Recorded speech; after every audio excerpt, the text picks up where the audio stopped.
It's time to choose your appliances and endure the mostly unpleasant experience of choosing your appliance store. But how do you choose? Right now you have 60 appliance dealers just within a 25-mile radius of Boston, not including all the internet dealers. And it's probably somewhere in your area as well. However, like almost everything else, your choice should be determined by answers to certain questions. In this video, you'll learn what to look for and, more importantly, what to stay away from when choosing your next relationship with an appliance store. Some of these tips will surprise you, but you want your project to run smoothly without problems and delays.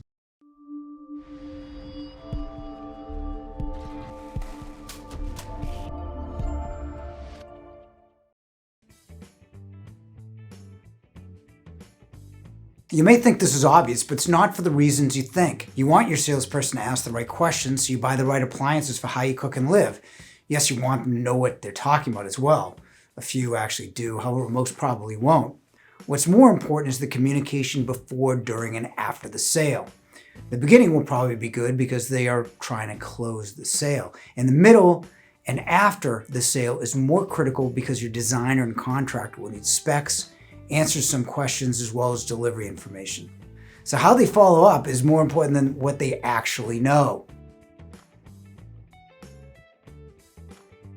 Warehousing is one of the weakest spots in the supply chain. For years, the appliance industry had plenty of products available. You could buy a kitchen of even premium appliances and have it delivered within 30 days. Now many brands are 6 months to a year or even more. So with appliances now arriving at different times, where does your dealer store them? Storage is a huge concern. For example, we were operating of 100,000 square feet in Stoughton in 2019. We had at least 50,000 more square feet in Stoughton and Canton, plus trailers to hold all the freight for about 175,000 square feet. So the question to your salesperson is, where will you be storing my appliances and for how long?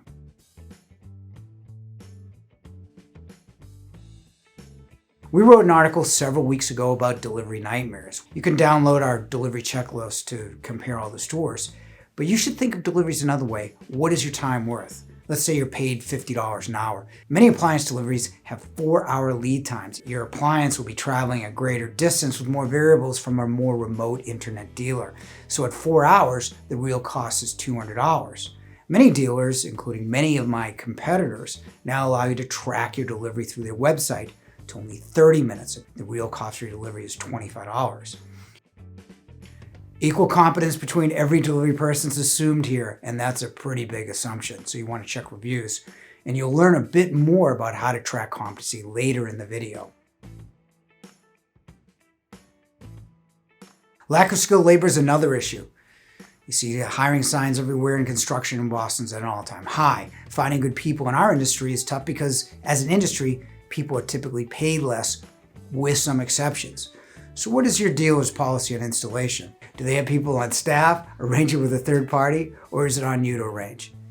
Don't assume anything. Your contractor's probably pushing back on installation because they are having a hard time finding people. In our industry, even a mundane task like installing panels on a refrigerator will take a first-timer or somebody unfamiliar 4 hours to complete. Service is the biggest problem in this industry. Very few dealers have service departments, and even fewer still have good service departments. Not to slander myself, but we are now 11 days out on non-urgent calls. We'll return to the same day, next day service of 2019 by the first quarter of 2023. But what is your store's position on service? Do they have service?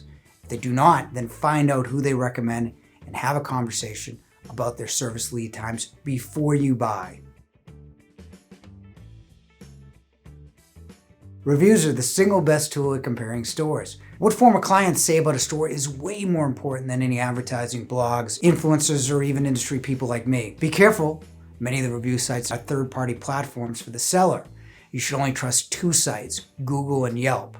Call me a masochist, but you should look at the bad reviews. Every store will have them, including Yale. Nobody is perfect. That said, you want to read what happens after the mistake. How did the stores respond? Did they make a legitimate effort at mitigating the issue? Or was it a canned response that really went nowhere? First, forget about your salesperson choosing appliances for you. Yes, you want some ideas, but only a few can do that. It's more important for them to be responsive. If everyone's talking about a broken supply chain, then you'll have to discover how much warehousing your dealer really has by asking. Your appliances have to be stored somewhere until you need them. With a lack of good skilled labor, finding good delivery installation service may be more important than choosing the right appliances. Lastly, verify everything by checking reviews. Check the percentage of good to bad reviews and then read the responses. It will give you the best insight. Have another way to check an appliance store? Leave it in the comments below. Click the link to download our free delivery checklist. Unfortunately, we all know someone who's had a horrible experience buying and delivering appliances. Don't let that happen to you. Over 1 million people have found answers in a Yale guide. Thanks for watching.